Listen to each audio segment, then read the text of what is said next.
तो स्टूडेंट अब हम सॉल्व कर रहे हैं अपने क्वेश्चन नंबर 2 को एक्सरसाइज 3.1 डाटा हैंडलिंग से।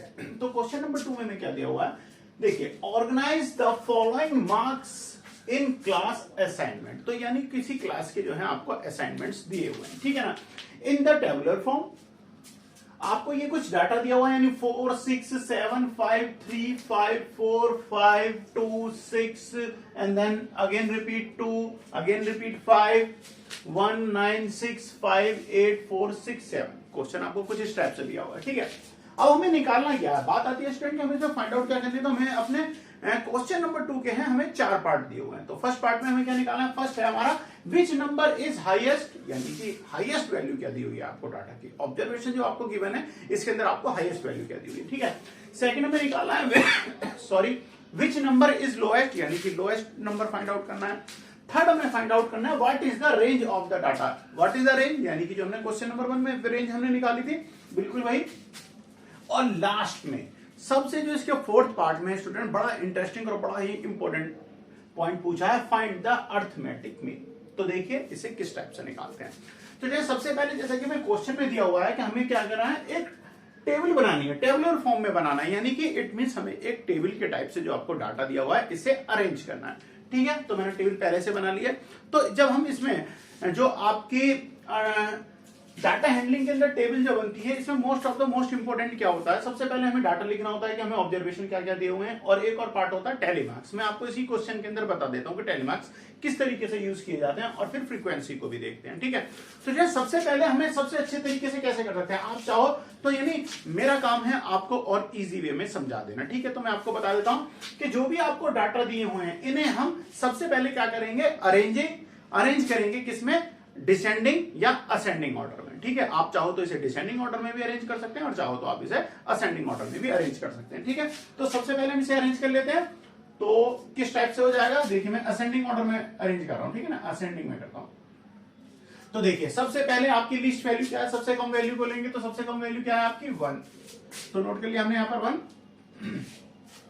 फिर क्या है आपके पास, 1 के बाद में देखो उसे टिक करते जाएंगे, जो हम नोट करते जाएंगे। 1 हो गया आपका, फिर इसके बाद है आपका 2। अब देखिए 2 जो है ये 2 टाइम्स है, जहां तक है मैं आपको बताऊं 1 2, हाँ जी 2 टाइम्स है। तो हमने नोट कर लिया 2 2 बार नोट कर लिया। फिर इसके बाद अगेन क्या है 3, तो 3 एक ये रहा आपका, और अगेन 3 है कहीं, और कहीं भी 3 नहीं है, ठीक है। तो फिर से हमने नोट कर लिया 3। फिर इसके बाद क्या है 4। अब देखते हैं हम 4 कितनी बार दिया हुआ है, एक बार ये रहा 4, सेकंड टाइम और थर्ड टाइम, ठीक है, बिल्कुल ठीक है जी, थर्ड टाइम है। तो सेकंड और थर्ड हो गए, ठीक है। 3 बार हमने 4 को भी नोट कर लिया। फिर से देखते हैं 5 क्या है 1, एक ये रहा, एक अगेन 3 टाइम, 4 टाइम, 5 टाइम। तो जो 5 है नंबर वो आपको 5 टाइम दिया हुआ है, 1 2 3 4 5 टाइम, ठीक है। जितनी बार आपको कोई नंबर दिया हुआ है आपको वो उतनी बार ही रिपीट करके नोट कर लेना है, ठीक है ना। देखिए 5 नंबर जो था, डिजिट 5 हमें 5 टाइम दी हुई है, 1 2 3 4 5, ये हमने नोट कर लिया। अब इसके बाद क्या है 6 को देखते हैं। अब देखते हैं 6 कितनी बार दिया हुआ है, 1 again 2 and again 3 and again 4 time दिया हुआ है, यानी 6 6 6। टिक करते चलिए जिससे आपको पता रहे कि आपने कोई नंबर आपसे छूट तो नहीं गया, ठीक है ना। ये बस इसलिए है, ऐसा कुछ नहीं कि आपको टिक करके बताना ही होता है, ये सिर्फ अपनी सहूलियत के लिए हम करते हैं, ठीक है। अब देखिए आपका 6 नंबर जो है ये भी हमने नोट कर लिया। अब क्या है आपके पास में, इससे आगे 6 तक हमने नोट कर लिया। अब करते हैं 7 पे। तो क्या है 7 को देखते हैं कितनी बार दिया हुआ है, 1 एंड 2 टाइम्स दिया हुआ है 7 आपका 2 टाइम्स नोट कर लिया। फिर अगेन इसके बाद क्या दिया हुआ है 8 जो है 1 time and again 8 only 1 time and then 9। फिर इसके बाद क्या है 9 दिया हुआ है, देखिए एक बार ये दिया हुआ है, और कहीं है आपके सामने 9 और कहीं भी नहीं है, ठीक है। तो स्टूडेंट एक काम और करना होता है हमें इसमें, हमें सबसे पहले इन नंबर्स को काउंट करके देख लें कोई नंबर हमसे रह तो नहीं गया है, कोई नंबर हमने गलती से स्किप तो नहीं कर दिया।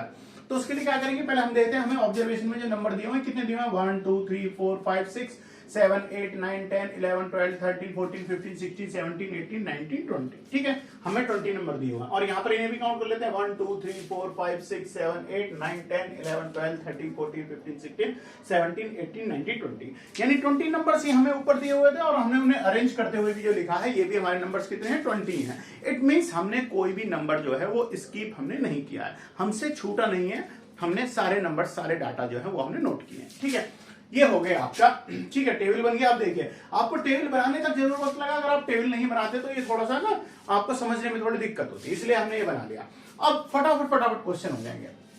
सबसे पहले हमसे फर्स्ट पार्ट में क्या पूछा, फर्स्ट पार्ट में हमसे पूछा गया है विच नंबर इज हाईएस्ट। तो आप ही बताइए इसमें से हाईएस्ट नंबर कौन सा है। हाईएस्ट नंबर आपको पता है, यहां से हाईएस्ट नंबर क्या है 9 है, तो हाईएस्ट नंबर क्या हो गया, तो इसे नोट कर लीजिए, हाईएस्ट नंबर क्या दिया हुआ है 9। फर्स्ट आपका आंसर हो गया। सेकंड में आपसे पूछा है which number is lowest, lowest number कौन सा है। सेकंड पार्ट को देख लीजिए, सेकंड पार्ट में हमें क्या बताना है लोएस्ट नंबर, तो इसे भी नोट कर लीजिए। लोएस्ट नंबर कौन सा है आपका, लोएस्ट सबसे लोएस्ट नंबर क्या है 1, तो लोएस्ट नंबर हो गया 1। फर्स्ट पार्ट हो गया, सेकंड पार्ट भी हो गया। थर्ड पार्ट में आपसे पूछा है what is the range of the data, तो थर्ड पार्ट देख लीजिए। रेंज कैसे निकालते हैं, आपको बताता है रेंज इक्वल टू क्या होता है, highest value minus lowest value. First part में हमने करा था क्वेश्चन नंबर 1 के अंदर, तो हाईएस्ट वैल्यू क्या है यहाँ पर 9, तो क्या हो जाएगी 9 और माइनस लोएस्ट वैल्यू क्या है 1, तो 1 इक्वल टू क्या हो गई 8, यानी कि रेंज जो है, रेंज क्या फाइंड आउट करिए आपने 8, तो हमारे गिवन क्वेश्चन की रेंज क्या है 8 है। ठीक है, 1 पार्ट भी हो गया, सेकंड भी हो गया, थर्ड भी हो गया। अब चलते हैं फोर्थ पार्ट के लिए। तो सबसे पहले मैं आपको बता दूं आपको क्या करना है, एक टैली हमें जो टेबल भी बनानी थी क्वेश्चन में, जैसा कि हमें पहले दिया हुआ है, तो मैं पहले आपको बताता हूं टेबल कैसे बनाते हैं। तो सबसे पहले देखते हैं स्टूडेंट टेबल किस तरीके से बनानी है। मार्क्स आपको गिवन है, ठीक है ना, मार्क्स आपको गिवन है, क्या कौन कौन से मार्क्स हैं, कौन कौन सी डिजिट्स आपको दी हुई है असाइनमेंट में 1 2 3 4 5। तो इसे देखिए, जब 1 दिया हुआ है तो ये एक ही बार है, तो हम एक ही बार नोट करेंगे। 2 है, 2 टाइम्स है, तब भी हम इसे एक ही बार नोट करेंगे, क्योंकि हमें बस यहाँ पर ये बताना है कि कौन कौन से नंबर आपको दिए हुए हैं। तो कौन सा नंबर दिया हुआ है 1 गिवन है, फिर इसके बाद क्या है 2 गिवन है, फिर 3 दिया हुआ है। टेबल पे चलिए देखिए, हमें 9 तक दिए हुए हैं, इससे आगे हमें नंबर नहीं दिए हुए, तो क्या है 1 2 3 4 5 6 7 8 एंड 9। ठीक है, 9 तक हमें नंबर दिए हुए हैं। अब यहां से स्टूडेंट हमें क्या करना है, टैली मार्क्स लगाएंगे। टैली मार्क्स किसके अकॉर्डिंग लगते हैं, ये लगते हैं फ्रीक्वेंसी के अकॉर्डिंग। तो सबसे पहले हम देखते हैं फ्रीक्वेंसी। फ्रीक्वेंसी को हिंदी में बोला जाता है बारंबारता, यानी कोई भी नंबर या कोई भी डिजिट कितनी बार फ्रीक्वेंटली रिपीट हो रहा है, इसे क्या कहते हैं, फ्रीक्वेंसी कहते हैं। तो स्टूडेंट अब देखिए 1 कितनी बार रिपीट हुआ है, 1 हमारा टेबल में सिर्फ एक बार रिपीट हुआ है, तो 1 को क्या करेंगे, इसकी 1 की फ्रीक्वेंसी क्या है 1 है, 1 हो गई। ठीक है, अब 2 कितनी बार रिपीट हुआ है, 2 टाइम्स है, 2 and 2, तो 2 की फ्रीक्वेंसी क्या हो जाएगी 2। अच्छा, अब चले 3 की फ्रीक्वेंसी क्या है, 3 एक बार दिया हुआ है, तो 3 की फ्रीक्वेंसी क्या है 1, क्योंकि एक बार दिया हुआ है।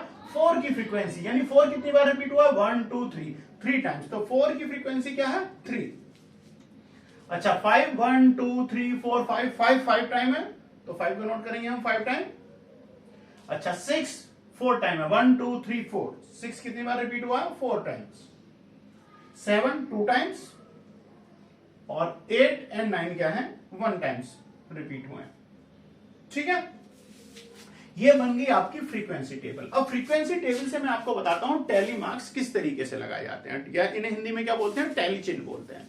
तो देखो ये किस टाइप से निकलते हैं, जैसे 1 है, मैं आपको बताता हूं 1 होगा तो आप कैसे नोट करोगे 1, एक बार ही एक आपने बना दिया, एक डंडा खींचा, एक मार्क लगा दिया, ये किसको डिनोट कर रहा है कि टैली मार्क 1 है। 2 है तो कैसे करेंगे 2 1 2, ठीक है। 3 है तो 1 2 3, बिल्कुल ठीक है। 4 है तो 1 2 3 4, 5 है तो 1 2 3 4। अब ध्यान दीजिए 5 आपको ऐसे नहीं करना है कि आपने 5 बार जो है ये लाइन खींच दी 1 2 3 4 5, नहीं। जब आपको 4 तक जाने के बाद में जो 5th जो लाइन आती है वो कैसे क्रॉस करती है, क्रॉस करके नोट करनी है। यानी अब देखिए 1 2 3 4 और फाइनली 5th जो है वो क्रॉस करके जाएगी, तो 5 हो गई। अगर इसी के साथ मैं आपको बता दूं अगर ये इससे ज्यादा दी होगी तो कैसे करोगे, देखिए जैसे 6 है तो 6 को कैसे करेंगे, सॉरी ये जो आपको एक सेकेंड स्टूडेंट, सॉरी तो यहां से आप ध्यान दीजिए, ये आपको किसके अकॉर्डिंग करनी है, आपको मार्क्स के अकॉर्डिंग नहीं, हमें तो फ्रीक्वेंसी के अकॉर्डिंग करनी है। तो यहां पर देखिए जो 3 दिया हुआ है 1 टाइम है, तो 3 की फ्रीक्वेंसी क्या है 1, तो 1 टाइम हो जाएगी। 4 क्या है 3 टाइम है, तो ये हो जाएगी 1 2 3। 5 क्या है 5 टाइम है, तो 1 2 3 4 और 5। 4 है तो 1 2 3 4। अब 7 क्या है 2 टाइम्स है, तो 1 2 और 8 1 टाइम है, तो 1 मार्क्स एंड 9 1 मार्क्स। ठीक है, तो इस तरीके से आपने जो है टैली मार्क्स या टैली चिन्ह हमारे लगाए जाते हैं। तो स्टूडेंट देखिए हमने एक टेबल भी बना ली और हमने फ्रीक्वेंसी टेबल भी में भी ड्रॉ कर लिया और हमने टैली मार्क्स भी लगा लिए। अब हम चलते हैं अपने फोर्थ पार्ट पे। फोर्थ पार्ट में हमसे कहा गया फाइंड द अरिथमेटिक मीन। तो स्टूडेंट अरिथमेटिक मीन को कैसे प्रेजेंट करते हैं, ये साइन होता है आपका मीन। ये क्या है मीन का साइन है। तो मीन इक्वल टू क्या होता है, मीन इक्वल टू होता है सम ऑफ ऑल ऑब्जर्वेशन या सम ऑफ ऑल डाटा जो आपको दिया हुआ है। तो क्या हो जाएगा सम ऑफ ऑल ऑब्जर्वेशन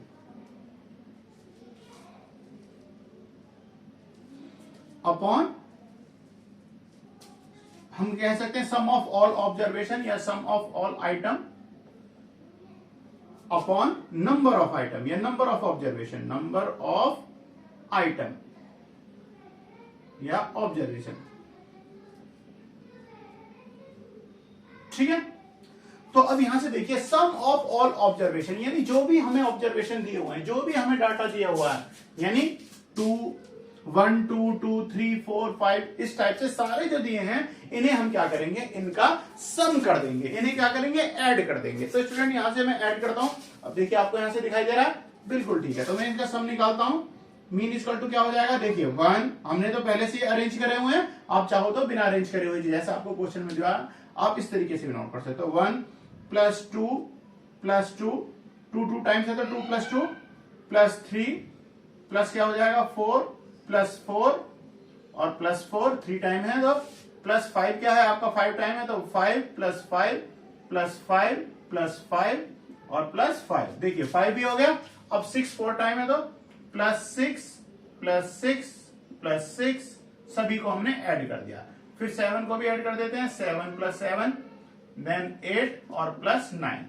ठीक है, सारे डाटा को हमने सम कर दिया अपॉन, अब हमें क्या करना है नंबर ऑफ आइटम यानी नंबर ऑफ ऑब्जर्वेशन कितने दिए हुए थे स्टूडेंट, नंबर ऑफ ऑब्जर्वेशन कितने थे 20 नंबर हमें दिए थे। अगर हमने काउंट करते हैं 1 2 3 4 5 6 तो ये नंबर कितने दिए हुए हैं हमें, डाटा कितना दिया हुआ है 20 डिजिट्स का दिया हुआ है। तो अपॉन नंबर ऑफ आइटम क्या हो जाएगा 20, नंबर ऑफ आइटम क्या हो जाएगा 20। अब हमें क्या करना है स्टूडेंट, इन सबको ऐड करेंगे यानी 1 प्लस 2 क्या हो गया 3 3 प्लस 2 इक्वल टू क्या हो 5 5 प्लस 3 8 प्लस 4 प्लस 4 प्लस 4। इस टाइप से जब हम इन सबको ऐड करेंगे तो स्टूडेंट हमें यहां से क्या मिलेगा, ये वैल्यू जाके मिल रही है हमें 100। आप ऐड कर लीजिएगा 100 अपॉन क्या हो जाएगा 20। तो देखिए 20 से अगर हम 100 को डिवाइड करते हैं तो क्या हो जाएगा 5। तो आपका जो मीन जो आपसे फाइंड आउट करवाया था फिफ्थ पार्ट में, मीन इक्वल टू ये आप इसका मीन का साइन होता है अरिथमेटिक मीन का। तो अरिथमेटिक मीन की वैल्यू क्या आई है आपकी 5। तो स्टूडेंट्स आपका क्वेश्चन नंबर सेकंड का यानी क्वेश्चन नंबर 2 के चारों पार्ट्स आपके कंप्लीट है।